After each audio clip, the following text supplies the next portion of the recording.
Good morning and welcome back to the Faith Family. We are doing studies in Luke. We are currently in Luke chapter 9 and we are starting at, what did I say?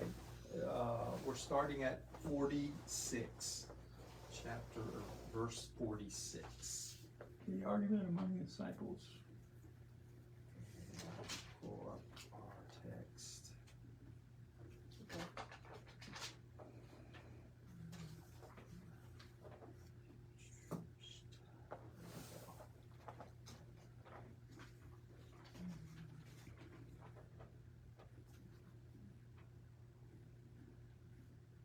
All right. So, here we are. Who is the greatest? What is true greatness? An argument arose among them, the disciples, as to which one of them was the greatest.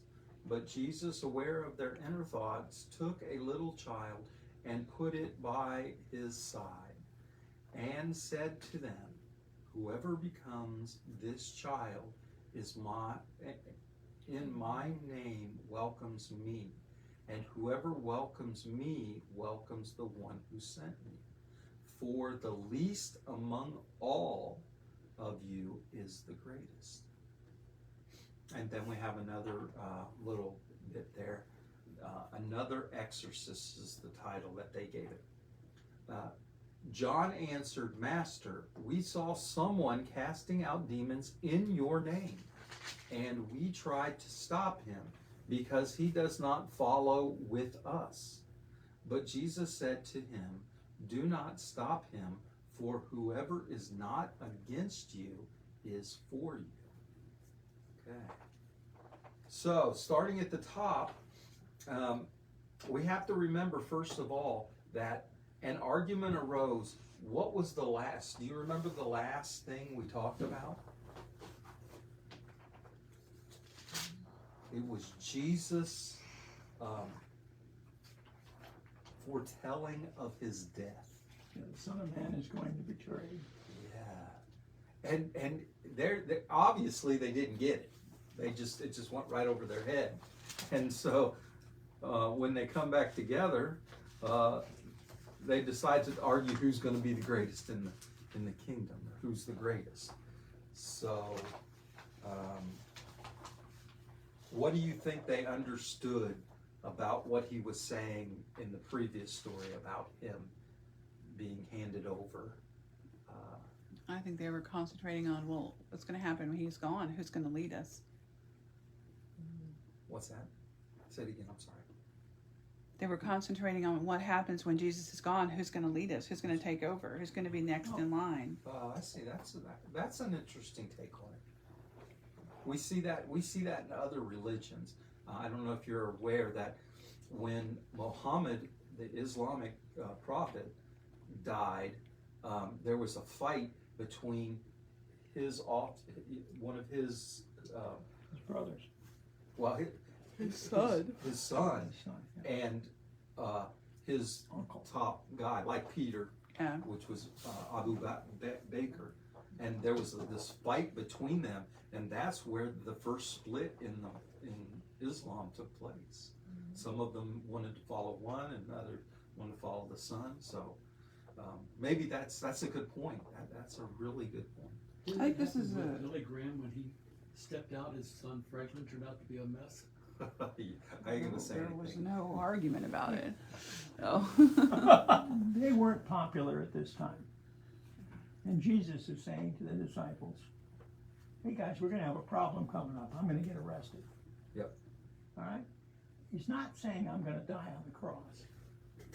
He's telling them, look out for the problem that's coming down the road, because I'm not a popular political figure. I'm paraphrasing now, but Yeah. the Son of Man is going to be betrayed into the hands of men. Okay, so that we've avoided them, but I can't keep avoiding them. Someone's going to betray me, and I'm going out. I'm just paraphrasing. Yeah. He's Luke. But It's capturing what somebody else says. He wasn't there. Yeah, again, it's after the fact. Yeah. But there's an interesting thing. The very last thing that we talked about last week was, and they were afraid to ask him about this saying. Remember that? It's like, Yes. you ask him. No, I'm not going to ask him. You ask him. And so they didn't ask him. And so when it come full circle, they made their own conclusion. And maybe the conclusion was that, hey, he's saying somebody's got to take over after he's gone, after he's arrested, and who's it going to be? Or, you know, doesn't say that, but we can kind of read that into It leads to, who's going to follow him. Yeah. I mean, Well, I think it's really interesting because they didn't know what he was saying, so Uh-huh. they didn't know the answer. Uh-huh. So instead of focusing on finding the answer, people don't want to admit they don't know something. So it's a very human thing that happens And what here. what happens? And I see this a they lot. start saying, well, I know, or I know, I think I know, or he knows, and so they start to breaking into factions and arguing about mine says who's the most famous, but I really think it means who has the most, is the closest to Jesus. And mine says greatest. yeah, and then my version says when Jesus realized how much this mattered to them, that's when he brought the child in. And then my version says something really interesting at the end. It says, whoever accepts me accepts the one who sent me. You become great by accepting, not by asserting. Your spirit, not your size, makes the difference. Where did that come from? The From mess- the words that were in here. I don't know, but that's the message version of it. So I don't know. Whoever welcomes a little child in my name welcomes me, and whoever welcomes me welcomes the one who sent me. For he who is least among you all is the greatest. How do you translate that into what you got? I don't know, but that's what it says. What are we talking about? It says you become great by accepting, not by asserting. Your spirit, not your size, makes the difference. Is that poetic license, or is that really the translation of the words? Well, see, I like I said, I'm going back and I'm going over my Greek studies and my Hebrew studies, and I come across a lecture that was really, really good. And you have to understand, the professor that does the Greek study that I'm doing is very, very conservative. He's very conservative. As a matter of fact, he's sponsored by Zondervan. And some people are on the conservative side say, Zondervan's not conservative. But for us, they're conservative. And but he says, there is no such thing as a literal translation. But words matter. There is no such thing as a literal translation. And then he gives this example. Okay? What is the definition of run? Of what? Run. Moving about? Keep on moving? Like walking, only Yes. faster. Yes, You pump your arms, you move your feet fast. that's my definition of it. So Yes. yesterday, I ran to the apotheca. What's an apotheca? I got a German word stuck in my head. Pharmacy. The pharmacy. I ran to the pharmacy to get a salve for a cut that I had. What did I do? I ran. You What didn't did run that- for political office? I got into a car and I drove, You ran it. but I said I ran. Or See your what I'm saying? refrigerator's running. Or my refrigerator's running, or you're running for office. You see, context makes a big difference of a word. So you cannot say that you have a literal word for word translation. That's what he was saying. He's saying you have to understand from one language to another in ideas and concepts, not word for word. And that's where you said that's a kind of a liberal license, but that's how they understood Well, I in don't the know if it's a liberal context. license or not. I mean, you didn't use the word welcome, and when you read it, and she read another one that was totally, I mean, really an interpretation of what it means. Yeah. And I've got this, that's why I get confused. The message is the message version is pretty idiomatic. It takes and uses American and English I slang. read the message. Yeah, so I think that's where some of it is, but I think too it can give us a really good perspective. Was that the message? Yeah, that was the Oh, message. okay, now I understand, now I Yeah, understand. yeah, it yeah. clearly. Here's the thing, you know, you use the word welcome, you didn't use it, right, Cindy, or did you use it? It says you have become great by accepting, not Accepting. asserting. Okay, see, that's something else. To welcome, the Greek word means to receive, to take hold of, to believe or accept as being true. See, all those meanings can be put into this idea of this word in Greek that means welcome. Well, Peterson, who wrote the message, Mm-hmm. intentionally wrote it to show the meaning of the message Right. that was in the Bible. And he is writing it, which I said, for the meaning. So yeah, it is Peterson. I understand. Yeah. I love him. It's pretty Yeah, idiomatic. So yeah. it's like, but he said, but what really struck me is your spirit, not your size, makes the difference. So who you are, what you are, doesn't, you know, not your station, not necessarily your size, big or small, but your where you're at is what makes the difference. And that's Not this, if you're leading or if you're following. and that's a good idea, because in this culture, children were so low on the social ladder, right? You didn't receive a child, you didn't accept a child. The child was just there, you know. It's kind of like, you know, I don't want to say a dog, but Necessary. yeah, it's just something. Yeah, when they if they live that long to become adults, then we'll put them in the social. But they're not really even in the social levels, so hierarchy. And so he's saying, this person, this little person, this child, who you don't even see as in the social hierarchy, you have to accept them as being your equal to be great in the kingdom. That's amazing. And that was taboo to them. Oh yeah, that's a hard saying. I asked the question, why was Jesus, what point was Jesus trying to make by using the child? And I think I answered my question there, is the idea that here this person that's not even on the social scale, you got to consider them equal. And I think Jesus is trying to abolish this idea of a social scale altogether by turning it upside down.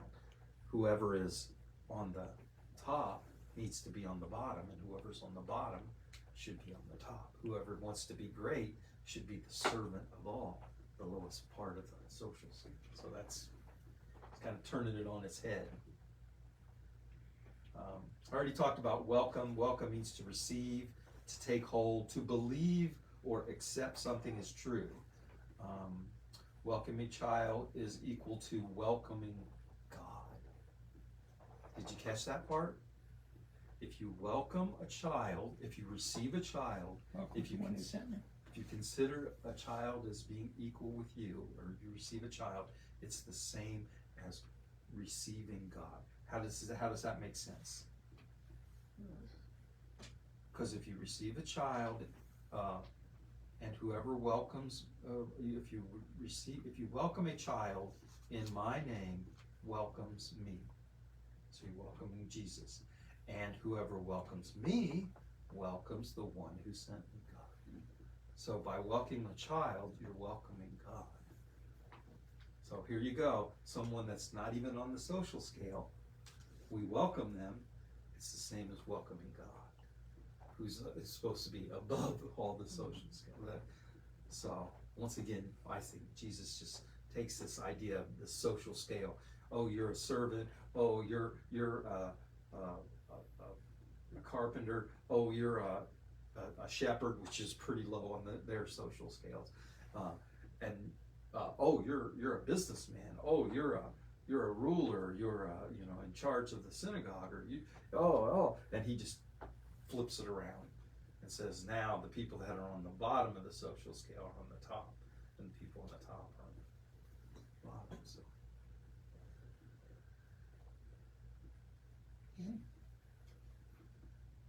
He How do does you that a think- couple times too with children. I mean, Oh, yeah, he yeah. uses that reference more. yes. How does this speak to inclusion and exclusion? And do we, as faith family, reflect do we reflect it in our saying, all are welcome? Very much so. Yes. I think we are if we actually behave that way. I Right. mean, words are words, but if I say all are welcome and I go, who are you? Well, Yeah. Oh my gosh. It's back to You the said spirit. that and it triggered a memory. When I was preaching at this little church up in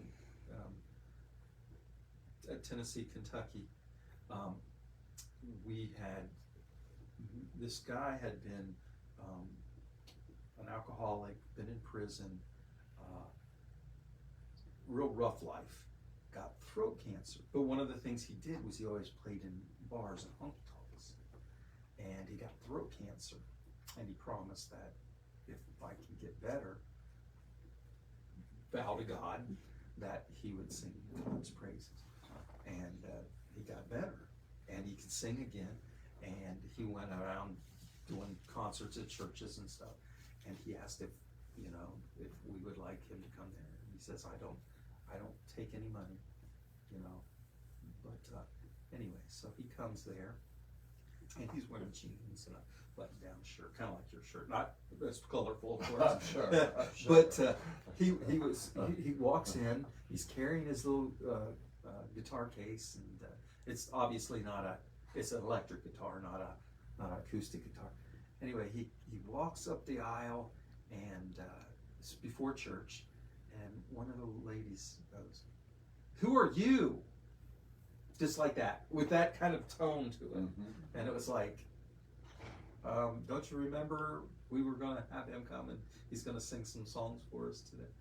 Oh, okay, well, I didn't know. It wasn't that welcoming, but that's what you're. Yeah, you're wasn't the kind of person they were used to seeing, Uh-huh. and so you look different, and Yeah, so, yeah. Well, Joe's really right. It's words, it's actions. There's some people who look like us and think like us and act like us are easy to love. Mhm. People who are outside of our I don't know, our cultural norm, whatever, are harder to love. We have to make sure they're getting the same treatment here as the people that we feel a kinship with. And that's where it becomes difficult because we're humans too. But we have to remember in this building and in this environment that we are welcoming of everyone, regardless of how we may feel about whatever it is that they believe. Sometimes that's hard, especially today with you don't understand how people can believe what they believe. It's hard to find something in common with them, but yet there's something there where you can. Are you saying it's a cultural thing? I think so. Have you ever noticed the kids, the little ones, they don't give a toot who's who. They don't. play with them, they hug them, they Uh-huh. play ball, they share. That's what shows you And culture. if they're Chinese, Asian, black, white, or whatever, but get a little bit older, Well, that's when they're taught by the adults. and then the parent, You know. you know, And I specifically use the words inclusion and exclusion because I think that is our division today in the world. Those that want to exclude other people because, the way they look, the way they sound, the way they dress, the way whatever, the way they think, and so you're not a part of us, and we don't want you to be a part of us. But yet, there's others that try, I will say that about us, we try wholeheartedly to be inclusive. No matter who you are, you're still a child of God, and we have to love you. You might be wrong on a bunch of things, but in my opinion, or somebody else's opinion, I might be wrong. But we still need to include them in all we do and the love that we bring. And I mean, I think that here we're all human, and I think that sometimes we inclusively struggle with keeping positive and not being negative. I think that's something that we could always strive to be, is when, you know, something happens, it's not negative, sometimes it's not personal, it's just what's happening. And so I think that's part of being welcome and open and inclusive, is also not being so negative sometimes in reactions to people or ideas or things that happen. So I think that's too also what you were talking about, when Jesus says to him, you know, if you're not against me, you're for me. Mine says, don't stop him. If he's not an enemy, he's an ally. We're And going to get to that. so even people that come here, you don't come here and not know what we stand for. You don't come here and not know. They know. Yeah. So Unless you did like Luke did, and Luke went to the wrong church. the wrong church and was expecting a church like ours, and went to a church that was really conservative. So you don't. So even if you don't believe all the things we believe, you some way you're an ally if you come here. You Yeah. have to be. Yeah. You're either seeking understanding or you're trying to figure something out. So if that's the least part we can take away from someone that comes that we may not agree with, then that's the important thing. That they're not against us if they're here; they're an ally. I think it's a little bigger, but that, Yeah, are but you the getting to least next bit. sentence? Yeah, I was going to the part where we transferring from the greatness now to the exorcist. And John answered, after Jesus just said, you know, for the least among all of you is the greatest. Okay, can you imagine? I'm saying to you, you know, destroy your social, and now John's going to reply, and he replies, Master, I saw someone casting out demons in your name. What does that have to do with what Jesus said? How do you make that transition? If we're having a conversation and you're talking about the greatest among us, and all of a sudden I say, well, you know, we saw this guy. Well, the man said that I saw someone claiming to be one of us, casting out demons. He said, I'm one of you. And of course, Jesus' answer later on is, if the guy's supportive of you, don't do anything against him. This is another thing where Luke imposes this whole human nature thing in here, because they just got admonished from Jesus, maybe in a very soft and loving way. And if you've had kids, you know, if you say to them, you're trying to instill something on them, they'll be, well, what about my brother? He did this and he did that and he did this. That's what I was thinking too. So I'm thinking John's like, okay, I just got admonished by, you know, John's the beloved. He was closest to Jesus, and he probably felt the sting of it. And so he was like, well, what about this guy over here who's doing this? Surely they're not as bad as we were. That's right. So, But there's another message. yeah, there is. There is another message to that. But you asked why he said that. I think that's why I did it. I think that was, because if you're reading that and you come across who's the greatest, and then all of a sudden John's like, Master, we saw this other guy. It's like, I think that's what happened there was kind of taking the spotlight off of himself and shining it away. You know, our kids growing up, our teenage daughters especially, they were good at deflecting the ire of their parents away from them. So okay, so then we go along, and Jesus says, do not stop him. That's so interesting. And I'll tell you why I thought this was so interesting. I've been reading a lot of the church fathers. I'm finishing up Eusebius's history. And there's a time in the early church when they went after people. Oh, you're not teaching the right thing. You're teaching this, you're teaching that. And they went out there and they admonished them. Wait a minute, they're preaching Jesus. You know, and so I wonder, I'm not condemning the early church, because I think there was some need for that, but at the same time I think they might have gone overboard in calling people heretics and telling people that they're not Christian, even though they claim to be Christian. And So I wonder how that fits in to this idea. Well, I think it's a shame that God had to start the Bible by telling his followers to condemn the idolaters, because there's only one God.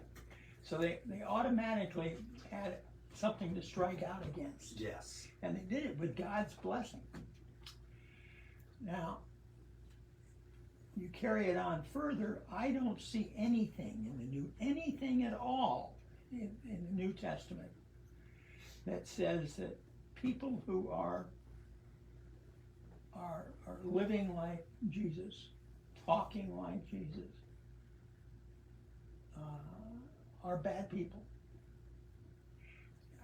I don't think that Jesus would condemn Hinduism, Buddhism, Shinto. I just don't think that would happen. And this is an example of him not saying, go get that guy. He's doing the opposite. People that aren't like me aren't bad. I think the Christian faith has missed the boat on that. It's all about us, and if you don't believe like us, then Exactly right. you're not going to heaven. And if you don't do it exactly the way I think you should do it, well, I'm not sure about going to heaven. I mean, it's just, you got to stop doing what you're doing. Yeah. And it's just, I don't think it's right. And I don't think Jesus thought it was right. I think this passage right here actually points that out. That's what I was saying. Yes, I do see it too. One more question, and we're going to have to wrap it up here. Here it says, but Jesus said to him, do not stop him, for whoever is not against you is for you. Is that the way we say that phrase today? No. How do we say that phrase today? If you're not for me, you're against me. There, we turn it around so often. If you're not for me, you're against me. But that's not the way that's phrased. It says, if they're not against you, then they're for you. This is a hard verse for progressive Christians, right?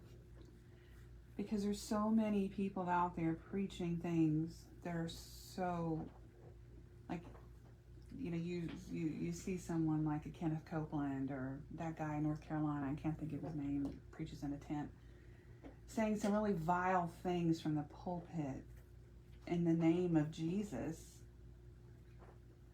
but they don't look like Jesus, they don't sound like Jesus.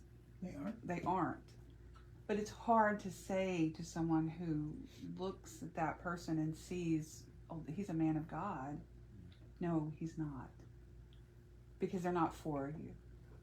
Careful, you're going to get into my sermon. No, I'm just saying. Okay. This is a difficult verse for progressive people because we have a tendency to not want to condemn and call people out. Yes. Because we don't want to offend the person that may be offended by that, right? But at the same time, they're not an ally of Christ or of us or of humankind. So this is something that's taking it the opposite way. It's a hard thing for us to hear because you see, Kenneth Copeland or Benny Hinn or somebody come on TV and you're automatically like, you're seized with like shuddering because you know how much damage they've caused and trauma they've caused to people. But people go and they love them and they follow God because of them. They don't follow. Are they following God? Well, they may be following Benny Hinn, but the chance that I probably shouldn't say that it's on the internet, but it's like it's a difficult thing for us to say and believe. If somebody says they love God, yet you see them doing something that's very ungodly. I'm not talking about their sin. I'm talking about their dogma. Yeah. Their exclusion. Yeah. Their our way or no way. As a person that has come from that sort of evangelical background and progressed through that, it's hard to reconcile that with this now, but what I think now. Let me ask this question. Do you think that all the infighting, all the denominations, the Catholics, the Protestants, the Baptists, all the different denominations, and they all call themselves Christians, and they all look to say that they're the real Christians, do you think this has hurt the growth and the spread of the good news about Jesus and God's love for all of humanity? 100%. No question about it. I mean, how many kids come up to us at Pride and say, I want nothing to do with the church? I want nothing to do with the Catholic Church. I want nothing to do with this church, that church. You gotta place it in history. Yeah. But I'm saying it has hurt. Yeah, it has hurt. It's hurt more than it helps, but the church managed to grow and have. Do the 35,000 Protestant denominations hurt Protestantism? Yeah. Is the Catholic Church stronger than the Protestant Church? Probably. More of them. They're more Well, see, successful. They're more successful in their evangelism. And that's an interesting thing. If you look at the Catholic Church, you think, oh, the Catholic Church, it's one entity. Where the Protestants have all these different denominations. Not anymore. But the Catholic Church has its own little. Every bishop has his own. Exactly. So, but they still consider themselves Catholic, and I think that acceptance of the different ideologies is what keeps them together. Well, for the church to continue to grow, for the church to continue to thrive in the next century, there has to be some centricity. That we have to figure out what we can agree on, what we can identify as God, as moral. We have to come to a consensus. What's essential? Huh? What's essential? Love. Okay, that's what I'm saying. The consensus. What is essential? What Right. makes you a Christian? Your love and your service. Mhm. And all the other things that people have added on to it. You gotta add one other thing. Belief in a higher power. Yeah. Belief in a higher power. Not just, yeah, I know there's a God up there, but belief in it. But for the church, there has to be a centrist movement in Christianity, because it's fracturing to a point where it won't survive. I mean, as a whole, we'll start having different people call themselves different things. Oh, Well, we do already. yep. Yeah. I mean, we already We have that. people that don't call it the church anymore. It's the way. Yeah. Going back to the very first thing. Well, since they started the Catholic Church, the Orthodox Church, Mm-hmm. you had divisions within a church. Oh yeah. Oh yeah. Martin Luther caused a real schism. But did that hurt? That's the question. And the Catholic Church was off its rails at the time. The Catholic Church was selling indulgences and a number of things like that. Well, that's what's happening to the evangelical church now. They're fracturing, and they're hemorrhaging and the only way they can continue is for people to have more babies and indoctrinate. Yeah. That's the real reason why they're against. Oh, come on. Come on.